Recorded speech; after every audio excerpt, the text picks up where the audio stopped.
नमस्कार दोस्तों, hello everyone. एक नई वीडियो में आपका स्वागत है। हम लोग एक डे वाइज सीरीज देख रहे हैं ज्योग्राफी की, जिसमें टॉप 500 एमसीक्यू की प्रैक्टिस कर रहे हैं। इस सीरीज में हम लोग 180 क्वेश्चन देख चुके हैं। जितने भी क्वेश्चन देखते हैं, जो भी रिलेटेड फैक्ट कंसेप्ट होता है उसको भी समझते हैं। तो अगर पुरानी वीडियोस नहीं देखी हैं तो एक बार जाके उनको भी देख लीजिए, प्लेलिस्ट बन चुकी है। साथ ही साथ जो ये आपके एमसीक्यू हैं, ये एक्सपर्ट्स द्वारा डिजाइन किए गए हैं, बिल्कुल लेटेस्ट ट्रेंड ऑफ पैटर्न के हिसाब से यूपीपीएससी के। और अगर आप हमारा कोई भी पेड ग्रुप ज्वाइन करना चाहते हैं तो यहाँ पे आपको कॉन्टैक्ट नंबर दिख रहे होंगे। इन नंबर्स पे कॉल करके आप हमारा कोई भी पेड ग्रुप भी ज्वाइन कर सकते हैं। तो चलिए इस वीडियो को स्टार्ट करते हैं और देखते हैं पहला क्वेश्चन क्या है। क्या बोला जा रहा है? Which one of the following places is called Greenwich of India. निम्नलिखित में से कौन सा स्थान भारत का ग्रीनविच कहा जाता है? तो ये बोला जाता है आपके उज्जैन को। किसको बोला जाता है? उज्जैन को बोला जाता है। पहले तो ये समझिए ग्रीनविच है क्या। देखिए, ग्रीनविच जो है ये है आपका एक लॉन्गिट्यूड। ठीक है, क्या है? एक लॉन्गिट्यूड है। हिंदी में बात करें तो देशांतर है। ठीक है, लॉन्गिट्यूड या देशांतर जो कहाँ से पास होता है? ये पास होता है आपके इस सीधा ही करेगा, ये पास होता है आपके ग्रीनविच से। ठीक है, जो ग्रीनविच लिख रखा है ना, ग्रीनविच, ये है कहाँ पे? ये है आता है आपके लंदन में। ठीक है, लंदन के आसपास है। लंदन का जो इंग्लैंड की राजधानी है, वहां से पास होता है। जितना भी वर्ल्ड का टाइम कैलकुलेट होता है ना, वो इसी लाइन के हिसाब से होता है। ठीक है, ये चीज ध्यान रखिए। ये तो लॉन्गिट्यूड की बात हो गई। ऐसे आपके लैटिट्यूड भी है। लैटिट्यूड आपकी अगर बात करें, लैटिट्यूड अक्षांश, ये समझिए ये आता है आपका लैटिट्यूड। इसमें भी 0 डिग्री होता है। इसे क्या बोला जाता है? ये होता है आपका इक्वेटर या भूमध्य रेखा बोला जाता है। ठीक। तो इस समय पे जो ग्रीनविच ऑफ इंडिया है वो बोला गया उज्जैन को। अभी आपने कुछ समय पहले सुना होगा, जो मध्य प्रदेश के मुख्यमंत्री थे, उन्होंने ये बोला जो 300 साल पहले, 300 400 साल पहले जो पूरे वर्ल्ड का जो समय कैलकुलेट होता था वो कहाँ से होता था? उज्जैन से। आज कहाँ से हो रहा है? आज हो रहा है आपके ग्रीनविच से। ठीक है, जहां से आपका 0 डिग्री जो आपका देशांतर है वो पास हो रहा है। ठीक है, ये बोला था उन्होंने। और उज्जैन में आप ये समझिए, जो राजा सवाई जय सिंह है, उन्होंने एक एस्ट्रोनॉमिकल ऑब्जर्वेटरी भी बना रखी थी। तो इसीलिए उज्जैन को ग्रीनविच ऑफ इंडिया भी बोला जाता है। ये था आपका पूरा क्वेश्चन का फैक्ट। अब आप ये समझिए, ये तो आपका 0 डिग्री लॉन्गिट्यूड है। और अगर हम अपने उसकी बात करें इंडिया की, तो इंडिया भी समझिए पूर्व में आता है, ईस्ट में आता है ग्रीनविच के। और यहाँ से जो इंडिया ने, इंडियन गवर्नमेंट ने जो डिसाइड कर रखी है अपना देशांतर जिससे समय कैलकुलेट होगा, वो पास होती है आप ये समझिए 82 डिग्री 30 मिनट ईस्ट से। कौन सा है? फिर से मैं लिख दे रहा हूँ।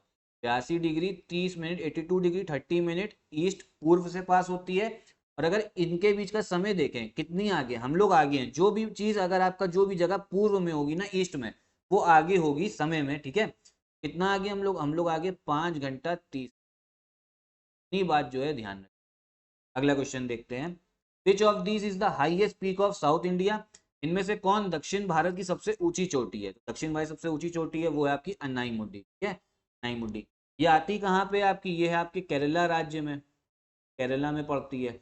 और फिर जो ये है आपके वेस्टर्न घाट्स है ना, पश्चिम घाट, उनका ये हिस्सा है अन्नाई। ठीक है, वेस्टर्न घाट्स की भी सबसे ऊंचा पर्वत कौन हो गया? अन्नाई मुड्डी। और साउथ इंडिया का भी है।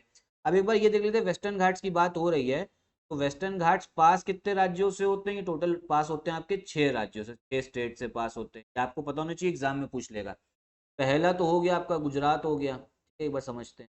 यहाँ पे आ गया आपका गुजरात। ऐसे ही पर मैं लिख दे रहा हूँ, गुजरात हो गया। फिर आपका महाराष्ट्र हो गया। ठीक है, महाराष्ट्र। फिर गोवा हो गया छोटा सा। फिर आपको दिखेगा कर्नाटका, या कर्नाटका दिखेगा। फिर केरला दिखेगा और फिर तमिलनाडु। केरला भी हो गया आपका और तमिलनाडु भी हो गया। टोटल 6 राज्यों से पास होता है, ध्यान रखना। नेक्स्ट क्वेश्चन देखते हैं क्या है। Which among the following states is not the part of छोटा नागपुर प्लेट्यू। निम्नलिखित राज्यों में से कौन छोटा नागपुर पठार का भाग नहीं है? तो देखिए, झारखंड भी पार्ट है आपका, उड़ीसा भी है, वेस्ट बंगाल भी है। ठीक है, कौन नहीं है? वो है आपका बिहार। ठीक है, क्वेश्चन में पूछा जरा कौन नहीं है। करेक्ट आंसर कौन सा होगा? आपका बिहार होगा। छोटा नागपुर पठार है ना, वो आपका ज्यादातर कौन से राज्य में आता है? वो झारखंड में आता है। अब आपको ये पता होगा, पहले जो झारखंड है वो बिहार का हिस्सा हुआ करता था। झारखंड को 2000 में, सन 2000 में किससे अलग करा गया? बिहार से अलग करा गया था। ठीक। और जितना भी बिहार का जो आपका दक्षिण वाला जितना भी रीजन था ना, वही था आपका छोटा नागपुर पठार। तो इसी को, बिहार को जो एरिया अलग किया गया, उसका नाम पड़ गया झारखंड। और वहीं पे ज्यादातर आपको छोटा नागपुर पठार देखने को मिलेगा। और जहां जहां पे भी पठार होते हैं वहां पे आपको संसाधन, जो रिसोर्सेज होती हैं वो काफी मिलती हैं। जैसे जितने भी खनिज या मिनरल्स वो मिल जाएंगे। इंडिया में जितने भी आपका कोयला है, ज्यादातर कोयला की जो फील्ड है ना, कोयले की खदानें, वो आपको कहाँ मिलेंगी? छोटा नागपुर, पठार में मिलेंगे। ये चीज ध्यान रखनी। आगे क्या बोला जा रहा है? हिमालय काट कर एवं बहकर आने वाली नदियां कौन सी हैं? The rivers upheavals and flow through Himalayas. कौन कौन सी ऐसी नदियां हैं जो हिमालय को काट के आती हैं? ये बात हो रही है। तो ये है आपकी ब्रह्मपुत्र, सतलज और सिंधु। कौन कौन सी? बी वाला, ब्रह्मपुत्र, सतलज और सिंधु। ये तो नदियों का आप लोग नाम याद कर लो। ये क्वेश्चन जो है वो आयोग तो काफी पूछता है, पीसीएस में भी पूछ लेता है और आरओ में भी पूछ लेता है। ठीक है, कौन कौन सी है? ब्रह्मपुत्र, फिर हो गई आपकी सतलज, और फिर हो गई आपकी इंडस। इंडस को हिंदी में क्या बोलते हैं? सिंधु। ठीक, और इन सब रिवर्स को क्या बोला जाता है? एंटीसीडेंट रिवर भी बोला जाता है, एंटीसीडेंट रिवर। अब ये रिवर्स की स्पेशलिटी क्या है? देखिए, इनका मेन जो स्पेशलिटी ये है, जो एंटीसीडेंट रिवर है, ये जब हिमालय हमारे बने थे, ठीक है, हिमालय कोई ये नहीं है जब से धरती बनी तभी से हिमालय है। उसके बाद में आप लोगों ने को ज्योग्राफी में पढ़ा हो, हिमालय जो है बाद में बने हैं। ठीक है, जब इंडियन प्लेट जो है जाके टकराई है, तो जब हिमालय बने ना, तो ये नदियां जो तीन है, ये हिमालय बनने से पहले से बह रही हैं। ठीक, तो ये चीज ध्यान रखिएगा। ये क्वेश्चन भी आ सकता है, कौन सी ऐसी नदियां हैं जो हिमालय बनने से पहले से बह रही? तो ये आपकी ब्रह्मपुत्र, सतलज और इंडस। एक चीज और ध्यान रखिए, ये जो तीनों नदी है ना, ये तीनों नदी आपकी जो मानसरोवर झील है, लेक मानसरोवर, उसी के आसपास से निकलती हैं। ये समझिए, ये हो गई आपकी लेक मानसरोवर। ठीक है, और लेक मानसरोवर कहाँ आता है? वो आता है आपका कैलाश पर्वत, माउंट कैलाश में, जो आगे समझिए बहुत इंपॉर्टेंट है हिंदू रिलीजन में। अब ऐसे समझिए, ये हो गई आपकी इंडस सिंधु नदी, ये हो गई आपकी सतलज, ये हो गई इंडस, ये हो गई सतलज। तो ये आपकी मानसरोवर झील से कहाँ जा रही है? ये जा रही है आपकी पश्चिम की ओर। तो जो आपकी ब्रह्मपुत्र है, तो ये कहाँ पे जाएगी? ये आपकी पूर्व की ओर जाती है। ठीक है, ध्यान रखिएगा। ये भी हम किसकी बात करें? तिब्बत में बात हो रही है। ठीक है, तिब्बत में जो ब्रह्मपुत्र है उसको क्या बोला जाता है? सांग हो। ये इंफॉर्मेशन जो है ध्यान रखनी। अगला क्वेश्चन देखते हैं। भागीरथी ओरिजिनेट्स फ्रॉम, भागीरथी नदी निकलती है कहाँ से? निकलती है, ये निकलती है आपकी गौमुख से। ठीक है, गौमुख से निकलती है। तो ये भी समझ लीजिए, जो आपकी भागीरथी नदी है, ये आपका गौमुख, यहाँ से निकलती है आपकी भागीरथी। और फिर आपकी एक अलकनंदा रिवर है। कौन सी? अलकनंदा। ये कहाँ से निकलती? ये निकलती है आपके सतोपंथ, एक हिमनद है, सतोपंथ ग्लेशियर, बद्रीनाथ मंदिर के और ऊपर है, वहां से निकलती है अलकनंदा। ये जो दोनों नदियां हैं ना, ये मिलती कहाँ पे? ये मिल जाती हैं आपके देव प्रयाग में। ठीक है, देव प्रयाग में एक जगह है, देव प्रयाग में। और फिर जो आगे नदी बनती है ना, दोनों नदी मिल गई, फिर जाके एक बड़ी नदी बनी। तो फिर जो नदी बनेगी ना, उसका नाम होता है क्या? गंगा। उसका नाम पड़ता है गंगा। ये जो इन्फॉर्मेशन है ध्यान रखिए, काफी इंपॉर्टेंट है। ठीक है, अभी गंगा के बारे में आगे भी बात करते हैं, क्वेश्चन है अगले में देखते हैं। Gorakhpur has been situated on the bank of river, निम्न में से किस नदी के तट पर गोरखपुर स्थित है? ठीक है, गोरखपुर की बात हो रही, तो ये है आपके राप्ती नदी पे। ठीक है, कौन सी नदी पे स्थित है? राप्ती नदी। अगला क्वेश्चन देखते हैं। Sundarban delta is formed by the reverse, Sundarban delta का निर्माण करने वाली नदियां हैं कौन सी? अभी जैसे मैंने आपको ये बताया, इसके ये अलग क्वेश्चन पहले तो ध्यान रखिए कि आपकी भागीरथी निकल ली, अलकनंदा, दोनों कहाँ पे मिली? देवप्रयाग में मिली। और फिर जो आगे बनी वो आपकी गंगा बनी। ठीक है, अब गंगा जो है ना, आप ये समझिए, मैं इधर ही आपको बताता हूँ, तो इसको इरेज कर दे।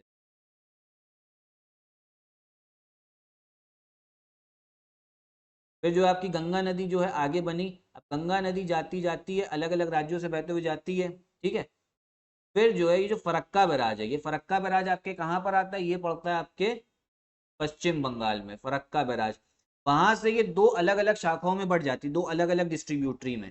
एक बनती है आपकी हुगली, कौन सी बनती है? हुगली। और एक बनती है आपकी पद्मा। और जो ये पद्मा है ना, जो गंगा की एक अलग डिस्ट्रीब्यूटरी शाखा है, ये कहाँ चली जाती है? ये चली जाती है आपके बांग्लादेश में। और पद्मा में ही, इस बार इसको इधर से फिर से बना दे रहे हैं, ये आपका फरक्का, फरक्का के बाद में ये निकली हुगली। ठीक है, और फिर ये गई आपकी पद्मा, पद्मा कहाँ चली गई? ये गई आपके बांग्लादेश में। और पद्मा में आके मिलती है ब्रह्मपुत्र। ठीक है, ब्रह्मपुत्र मिलेगी पद्मा में आके। ब्रह्मपुत्र जो है आ रही है, और ब्रह्मपुत्र को बांग्लादेश में क्या बोला जाता है? वो बोला जाता है जमुना। ठीक है, तो गंगा की जो एक शाखा गई बांग्लादेश में, उसका नाम पड़ा पद्मा। ब्रह्मपुत्र आई, ब्रह्मपुत्र को बांग्लादेश में बोला जाता है जमुना। फिर जो आगे जो नदी बन गई ना, आगे जो नदी बन गई बंगाली खाड़ी में गिरी, इसको बोला गया है मेघना। क्या? मेघना बोला गया है। तो जो नाम है ना ये आपको ध्यान रखना है, आप लोगों ने को सुने भी हुए नाम जो आप लोग पढ़ते हो, तो ये सब नाम ध्यान रखने हैं, ठीक। तो जो इतना भी आपका ये वाला स्ट्रेच है ना, ये आपका बे ऑफ बंगाल, बंगाली खाड़ी में जाके गिर रही है। डेल्टा भी बनाया, डेल्टा मतलब अलग से ऐसा ट्रायंगुलर शेप बना दिया। तो जितना भी आपका ये वाला रीजन है ना, हुगली जो पश्चिम बंगाल में और मेघना जो आपका बांग्लादेश में, इस पूरे को बोला जाता है सुंदरबन डेल्टा। क्या बोला जाता है? सुंदरबन डेल्टा। तो ये जो जानकारी ध्यान रखिएगा। तो कौन सी दो नदी बना रही है आपको दिख ही रहा होगा, गंगा और ब्रह्मपुत्र, मैंने आपको बताई दिया कौन कौन सी, गंगा और ब्रह्मपुत्र नदियों के मिलने से कौन सी डेल्टा बनता है, सुंदरबन डेल्टा बनता है। करेक्ट आंसर हो जाएगा आपका ए वाला। फिर क्या बोला जा रहा है, भारत की सबसे लंबी प्रायद्वीपीय नदी कौन सी है, लॉन्गेस्ट पेनिनसुलर रिवर। तो लॉन्गेस्ट पेनिनसुलर रिवर है आपकी गोदावरी नदी, ठीक है, गोदावरी नदी। कहाँ से निकलती, ये निकलती है आपके नासिक जिले से, ठीक है। और नासिक जिले पे ही गोदावरी नदी किनारे कुंभ मेला आयोजित किया जाता है, ठीक है, कुंभ मेला। कुंभ मेला टोटल 4 जगहों पे होता है, कौन कौन सी, एक तो आपका नासिक हो गया गोदावरी नदी किनारे, फिर आपका उज्जैन हो गया, उज्जैन में कहाँ पे, शिप्रा नदी किनारे, फिर आपका प्रयागराज इलाहाबाद हो गया। यहाँ पे तो आपकी 3 नदी मिलती, गंगा यमुना और सरस्वती। सरस्वती अब हम लोग को दिखाई नहीं देती, जो काफी एक्सपर्ट लोग बताते हैं कि अब जमीन के नीचे बह रही है, लेकिन बोला ही जाता था संगम 3 नदियों का होता है। और फिर चौथा हो गया आपका फोर्थ वाला हरिद्वार, ठीक है, हरिद्वार भी गंगा नदी के 4 जगहों पे कुंभ मेला होता है। अब गोदावरी नदी को दक्षिण गंगा भी बोला जाता है, क्या, दक्षिण गंगा, क्योंकि साउथ इंडिया की दक्षिण भारत की सबसे लंबी नदी है। एक चीज मैं आपको हमेशा एक वीडियो, वो क्या कहते हैं, जब भी ऐसा क्वेश्चन आता है मैं और बताता हूँ कि नदियों को अरेंज करने को भी आ जाएगा, ठीक है। ये मैं पहले भी आपको काफी बार बता चुका हूँ, एक बार फिर से समझ लीजिए क्योंकि याद हो जाएगा। साउथ इंडिया की रिवर्स जो है उत्तर से दक्षिण पूछ लेता है। तो पहले आती है आपकी महानदी, फिर है आपकी गोदावरी, फिर है आपकी, सब ये जो है पूर्व में बह रही, फिर है आपकी कृष्णा, और फिर है आपकी कावेरी, ठीक है। ये नदी जो है ना आपसे नॉर्थ से साउथ जो है पूछ सकते। अगला क्वेश्चन देखते हैं क्या है। In ancient India historical geography the name Ratnakara denoted, प्राचीन भारतीय ऐतिहासिक भूगोल में रत्नाकार नाम सूचक था किस चीज का था, तो वो था आपके इंडियन ओशन का, हिंद महासागर का, ठीक है। तो प्राचीन काल में इंडियन ओशन को रत्नाकारा बोला जाता था। टोटल वर्ल्ड में कितनी अभी महासागर है, टोटल है आपकी 5। कौन कौन सी, सबसे बड़ी है आपकी प्रशांत महासागर, पैसिफिक ओशन, ठीक है, प्रशांत महासागर सबसे बड़ी है। दूसरे नंबर पे आती है आपके अटलांटिक, ठीक। तीसरे नंबर पे आती है आपकी इंडियन ओशन, हिंद महासागर। फिर चौथे नंबर पे आती है आपके सदर्न ओशन, दक्षिण महासागर। और पांचवे पे आती है आपकी आर्टिक, ठीक है। तो ये ध्यान रखनी है। तो एक लौती ओशन ऐसी है, वो किस पे, किसी देश पे नाम पे, मतलब एक लौता देश हमारा है जिसके नाम पे एक महासागर पड़ा हुआ है, जिसके नाम पे महासागर का नाम भी पड़ा हुआ है, वो कौन है, इंडियन ओशन। अगला क्वेश्चन क्या है, the biggest city on the bank of river Ganga is, Ganga नदी के किनारे सबसे बड़ा शहर कौन सा है, सबसे बड़ा शहर है वो है आपका कानपुर, ठीक है, कानपुर उत्तर प्रदेश में पड़ता है, कानपुर सबसे बड़ा है। गंगा नदी देखिए टोटल कितने राज्यों से पास होती है, पास होती है आपके टोटल 5 राज्यों से पास होते हुए जाती है। पर देखिए हम लोग गंगा के बारे में काफी बात भी कर चुके हैं, ठीक है, सही समझ लेते हैं। तो गंगा नदी टोटल 5 राज्यों से, कौन कौन से, पहले तो उत्तराखंड जहाँ से निकल रही है, फिर हो गया आपका उत्तर प्रदेश, फिर बिहार आपका हो गया, ठीक है, फिर हो गया आपका झारखंड, फिर पांचवा हो गया आपका पश्चिम बंगाल। टोटल भारत के 5 राज्यों से गंगा नदी बहते हुए जाती है। बहुत प्रमुख शहर भी पड़ते गंगा नदी किनारे, जैसे इलाहाबाद भी गंगा नदी किनारे, पटना भी है गंगा नदी किनारे पे, वाराणसी भी है, बनारस, ये तो मैं पता है। और सबसे बड़ा शहर कौन सा, वो कानपुर। एक शहर और ध्यान रखिए, क्वेश्चन पूछ लेता है उत्तर प्रदेश में से, यूपी स्पेशल में से, मिर्जापुर। मिर्जापुर जो है, मिर्जापुर सीरीज देखी होगी ना आप लोगों ने, कालीन भैया वाली, तो वो भी कहाँ है, वो भी गंगा नदी के किनारे पे ही है, ठीक है, ध्यान रखिएगा। अब कानपुर जो है ना, कानपुर में आप ये समझिए गंगा नदी जब बहते हुए जाती है तो यहाँ पे पोल्यूशन आपको काफी देखने को मिलता है, प्रदूषण, क्योंकि कानपुर में आपकी उद्योग, बहुत सारी इंडस्ट्रीज, सबसे पहले तो जो चमड़ा उद्योग है ना आपकी, जो लेदर इंडस्ट्री है, लेदर इंडस्ट्री, ठीक है, चमड़ा उद्योग, वो काफी फैला हुआ है कानपुर में। इसीलिए कानपुर को इंडिया का लेदर कैपिटल भी बोला जाता है, चमड़ा की राजधानी। तो उस वजह से काफी प्रदूषण होता है, वो जितना भी आपका केमिकल वेमिकल जो बहते हुए जाते हैं ना, सीधा कहाँ गिर जाते हैं, गंगा नदी में, तो प्रदूषण जो है काफी ज्यादा हो जाता है। सबसे बड़ा शहर जो है वो भी कानपुर। ये सब चीजें जो है जानकारी ध्यान रखिएगा।